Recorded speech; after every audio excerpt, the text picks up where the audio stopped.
Hello and welcome to Cargo Shorts, brought to you by Old Dominion Freight Line. I'm your host, Jonathan Betz.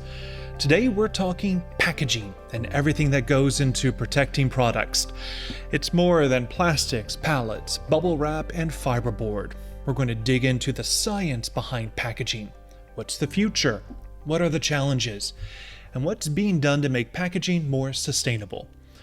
One expert who understands the science better than most is Batt, an associate professor at Clemson University. Greg also serves as director of the Packaging Science Program and Clemson's Package Testing Laboratory.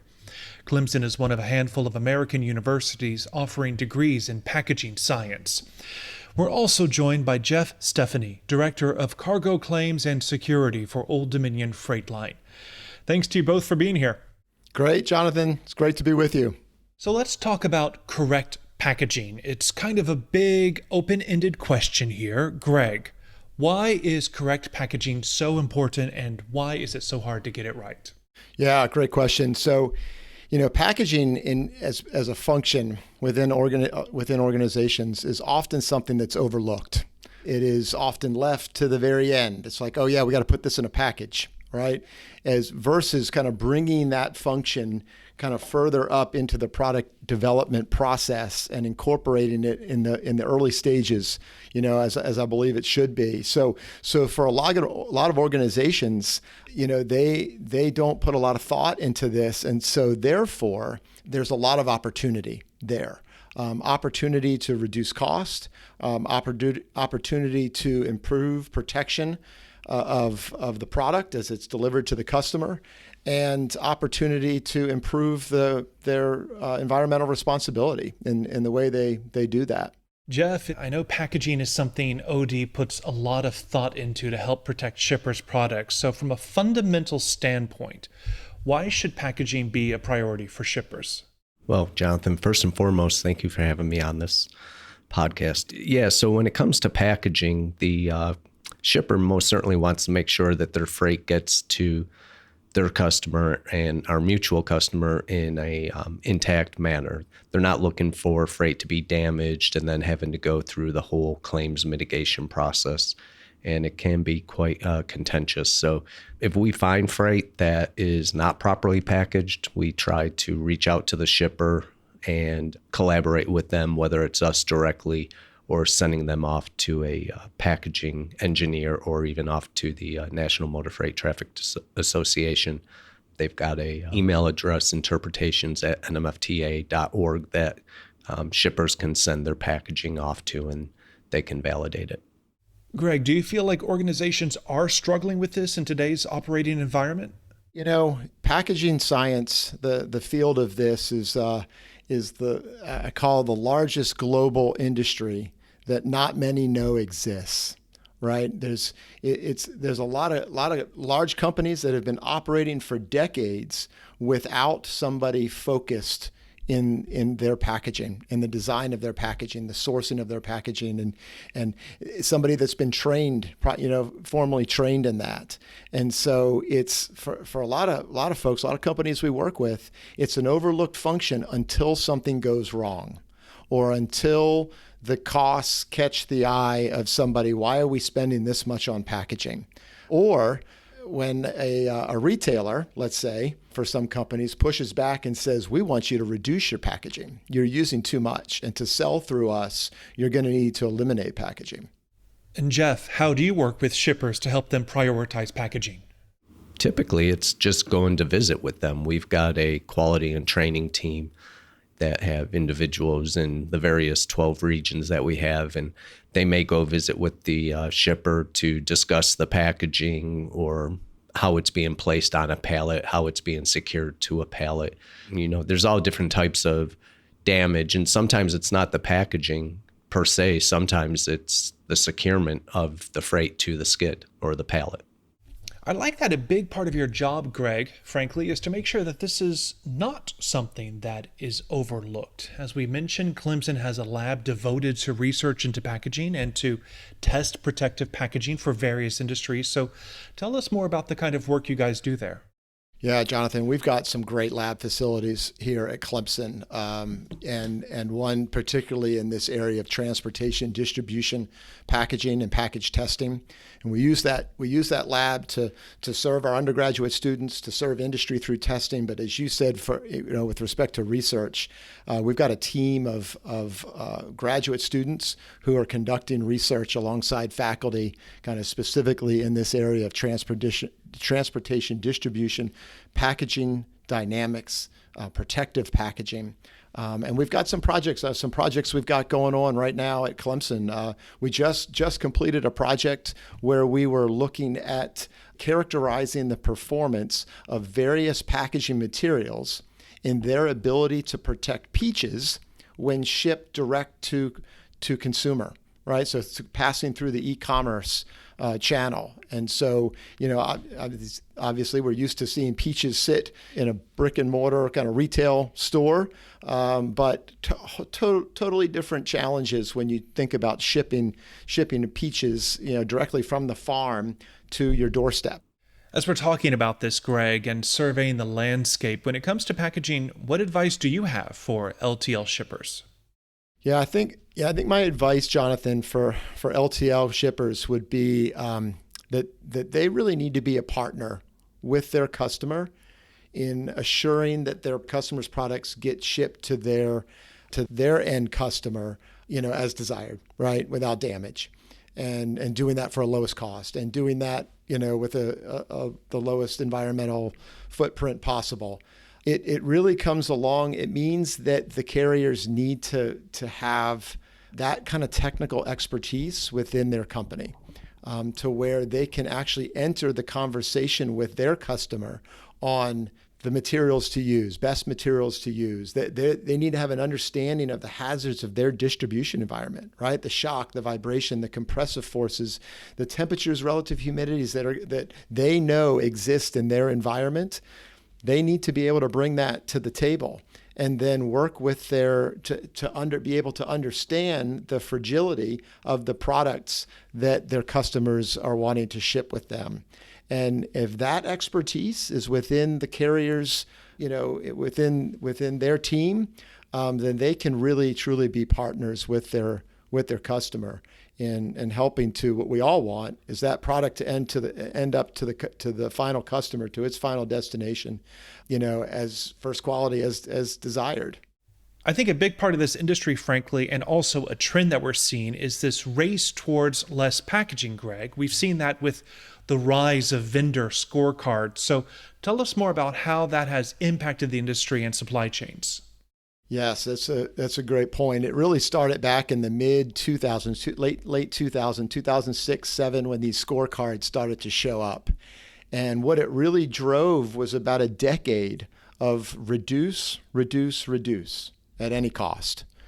We need to remove packaging. You want to sell products here, you got to reduce. And so what that led to was a lot of product manufacturers removing, just as to satisfy these scorecards, removing packaging from their packaged product system. 10 years down the road, which was about 5 years ago, I saw a shift begin from the conversation being about packaging efficiency to packaging efficacy. It's like we've spent 10 years reducing, but guess what? Now we're damaging products. And on top of that, the complexity of our distribution environment is growing and is changing at a rate we haven't seen in many of our lifetimes. And so that combination leading to damaged product means we need to be focused on how effective the packaging is at protecting the product.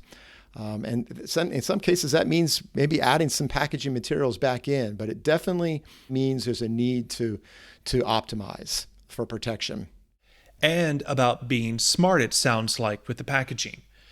So with that in mind, Greg, how would you describe the current state of packaging right now, particularly as it relates to this rise of e-commerce that we're seeing?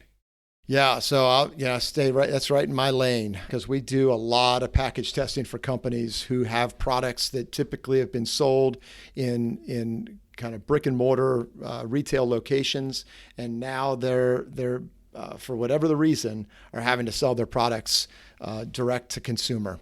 in an e-commerce stream. And you can imagine the differences in those environments. Something that was shipped in a pallet load is now being handled and maybe touched over 20 times by people handling these individual cases. And so it's a real challenge. We see products kind of fall into a few categories there of ones that, it actually works. You can take it in the same package and ship it, and it works. There's a category of products for which you've got to add packaging, right? We need to, or at least redesign. It needs to have e-commerce specific packaging. And unfortunately, we see this from time to time, even coming through our labs, where products, they just don't belong in the e-commerce stream yet. The economics aren't there. What you need to do to package and protect them is beyond, the economics aren't there to support it. And I want to talk about retail-ready packaging with you, Geoff. I know this is something that's been on the rise. It continues to grow in complexity. How can companies balance between retailers wanting retail-ready packaging and the needs for ensuring safe transit and vendor compliance? Yeah, that's a good question. Well, first and foremost, it's been around forever. I mean, if you go into any Costco or Sam's Club, you'll see the pallet right there on the floor with the product. And typically, you don't see a lot of packaging. And so I know Old Dominion, we take some additional steps to protect the freight. And that might just be putting additional layers of cardboard around the freight before we use the straps and the airbags to secure the freight. Unfortunately, there's a lot of customers out there that are trying to reduce that footprint of dunnage and cardboard and just packaging in general. So it's, one of those extra steps that Old Dominion takes to ensure that the shipper's freight does get to the retailers in pristine condition. Greg, I know you've spent decades researching packaging, and this has really been a passion for you, I think, in many ways. So give us an idea of how and why you got started in this. Yeah, Jonathan, for me, it really came about, my background has always been mechanical engineering and engineering design. Worked in a few different industries prior to coming here to Clemson, where I got to use that. But as I began to learn about packaging as a field of study and research, realized we've got a lot of tools that have been developed and are used in the world of mechanical engineering, that there was real opportunity to apply those in packaging. And so that's what really sparked my initial interest was bringing some of these tools over, applying them in packaging science, and using that to elevate the way that we approach design of, and in my area specifically, protective packaging. Yeah, I know you spent decades looking into this, researching this, and I think a lot of folks, assume that this is kind of a static industry, but in reality, it's not. It's a quickly changing industry. So give us an idea, Greg, of just how quickly the landscape is changing when it comes to packaging. Yeah, I mean, you just take one aspect of this, which I can speak to probably best, is the growing complexity of the distribution environment. I mean, where in the example what we talked about previously about product shipped, put on pallet, shipped to store, depalletized, put on a shelf, and now we're shipping these things directly to your doorstep and mine. Right, we're shipping these into automated storage and retrieval systems, kind of dark stores where things are being mechanically handled and then picked up and delivered in small vehicles. And I mean, the rate of change of complexity of the distribution environment is at a rate not seen in my lifetime. And so that really is driving a need for packaging to keep up with that. Right, it's driving a need for our test methods that we use to qualify packages. Those need to keep up with that, and it's pushing us into new materials and new technologies that that are gonna be needed for us to kind of bridge that gap between the demand the environment places on a product in shipment and the fragility of that product. How much can that product hold? When we talk about bridging that gap between the fragility of a product and what that product faces during shipment, Geoff, how does sustainable packaging fit into that? Have you seen a rise in shippers using more sustainable packaging? I have not per se. I know that there's a sustainable packaging coalition out there and there's quite a few members. But as far as the actual sustainable packaging, we see it from time to time, but I still think that the bulk majority of it is your traditional packaging. And if anything, they're trying to eliminate the plastics out of their packaging versus I don't think they're quite as opposed to the amount of cardboard that they use. Let's talk about some of the challenges of that work when it comes to sustainable packaging, particularly the challenge of trying to balance quality versus cost. I think sometimes the assumption is you have to sacrifice one for the other. So, Greg, what do you think?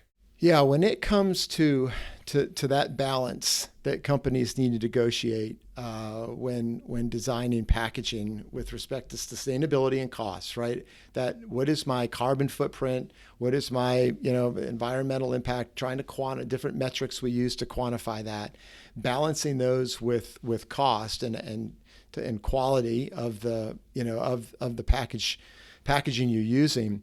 That it's a tough balance. I think this is why it requires trained people to do this. This is not an area where you can kind of learn off the hip and make these decisions. I think that for me, this is the conversation I get to have with my students. I get to talk to. We've got about 180 students here in our program. I get to talk to these guys when they're in my class, and this is our conversation, is that, listen, there's a demand for what you're learning, and it's only getting greater because of the need to balance this complicated equation of sustainability and protecting the product and cost. Geoff, how can shippers balance the need for proper packaging for the safety of the freight with the desire to reduce the amount of packaging needed to be disposed of?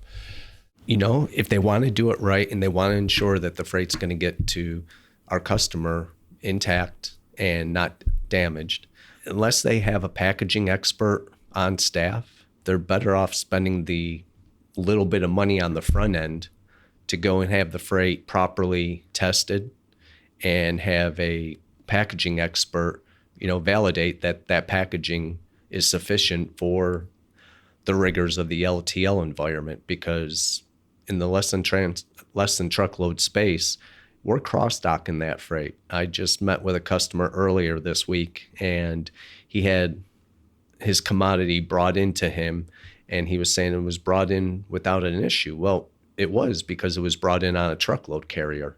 The trailer gets loaded, there's no stop, there's no cross-docking, and in the LTL space, that freight's going to get unloaded off of the pickup and delivery trailer. It's going to get loaded onto a line haul trailer, and then the best thing that's going to happen is it goes straight to destination, but then it gets unloaded there and then loaded onto another delivery trailer. And so there's multiple handlings, and the packaging experts, they know this, the shippers, they know this. And so if I was a shipper, I would spend a little bit of extra money on the front end to make sure that my packaging is sufficient for the LTL space and not have to deal with the hassle of cargo claims. So speaking of design, it seems like the design of packaging is changing a lot too, and that there seems to be a focus on data analytics and data management. Greg, tell us a little more about that. Yeah, data, I've heard someone say recently, data is the new oil. We've got a lot of it, and we're actually incorporating that into what we teach. Systems to deal with data, we're bringing into the education of our students here in packaging science.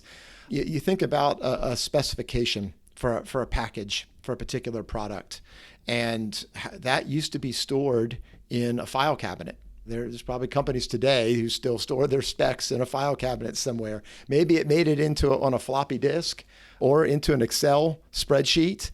But with the tools that we have available to us today, and we're teaching these tools to our students, we can have a central cloud-based storage of say a packaging spec that you can allow your vendors to see a portion of that. You can allow your customers to see a portion of that. You can allow anyone within your organization to see it. It's searchable. The students this is a fun thing for me, because the students that I get to teach now are going to do things in ways that I hadn't even thought of. I mean, when you incorporate artificial intelligence and the ability to search, and some of these tools that are available now are incredible. SpecWrite's one company that sells a platform for spec management, and that's just one aspect of it. Another aspect of data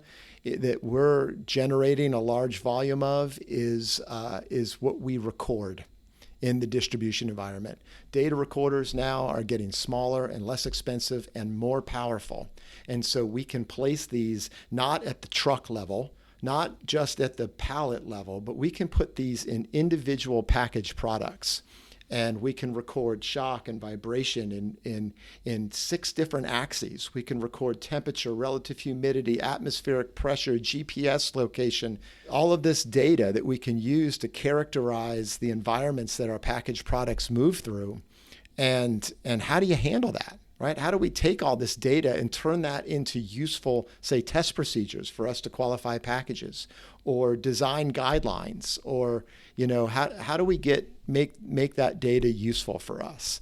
And so there's a lot of work there. It's something we do do this as projects with our students, because this is the world they're going into. Yeah, talk about that. I mean, what are you telling your students as they enter this industry? What are the skills they need to have? What does the future look like for them, Greg? Yeah, I think they can really be initiators of change.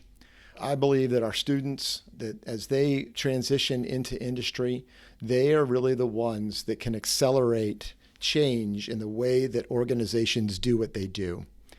Because they're coming in with these tools being commonplace for them. So whether it be different software packages for the design of the packaging, incorporating the use of finite element analysis or computer-aided design, bringing in data spec management systems and their knowledge of that, just the fact that they think about rapid prototyping, 3D prototyping of things the way that you and I used to think about just being able to print off our lab report on a sheet of paper. It's just commonplace for them.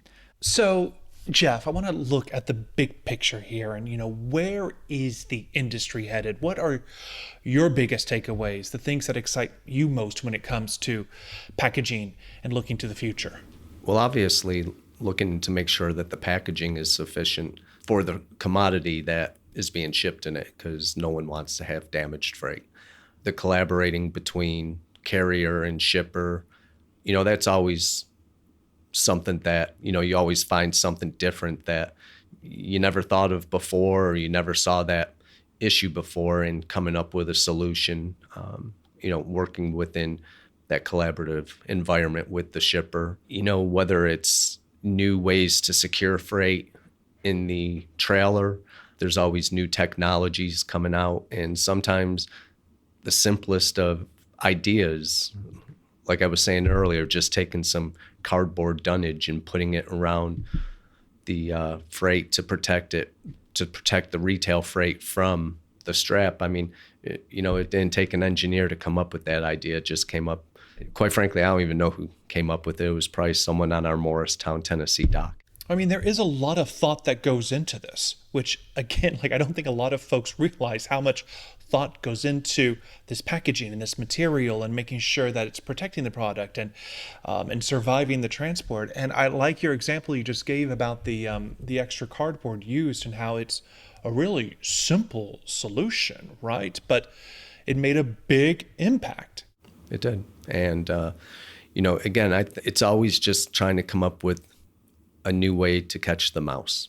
And, in this environment, it's always changing. When I first started at Old Dominion, most of the freight that we handled was hand freight. You handled it by hand.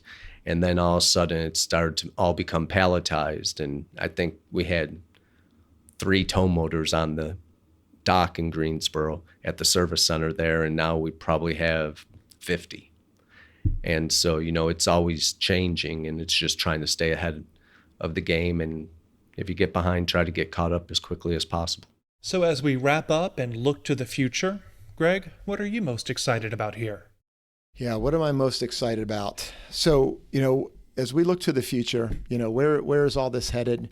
Well, one thing I can tell you, kind of in my lane that I work in, of protective packaging, of packaging for distribution, transportation, really the focus is going to continue to be, and will continue to be on the optimization of packaging, this balance that we've talked about between the demands of the product and protecting that fragile product, a growing complexity of a distribution environment, and materials that we're getting new materials all the time, and balancing those with cost and balancing that with your environmental responsible, your sustainability, your carbon footprint, whatever you use to measure that need to find that optimum point is becoming more and more. It's going to continue to be important as we go forward.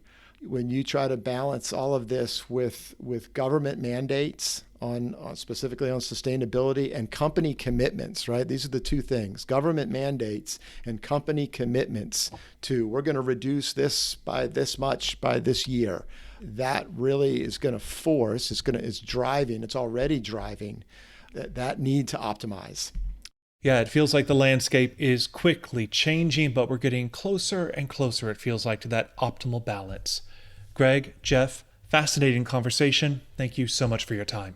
Thank you, Jonathan. Enjoyed it. Whether you're shipping across the country or around the world, the right packaging can make all the difference. From crates to cardboard, the industry is quickly changing as the focus on sustainability grows and as data becomes more critical to design. If you enjoyed this episode, be sure to check out our full Cargo Shorts podcast series. You can find us on Spotify, Apple Podcast, Amazon Music, SoundCloud, and YouTube Music. If you enjoyed this episode, please rate and review, share with your colleagues, or drop us an email at marketing@odfl.com. Visit the OD Outlook section of the Old Dominion Freight Line website at odfl.com, where you can find additional information on this topic. Thanks for listening.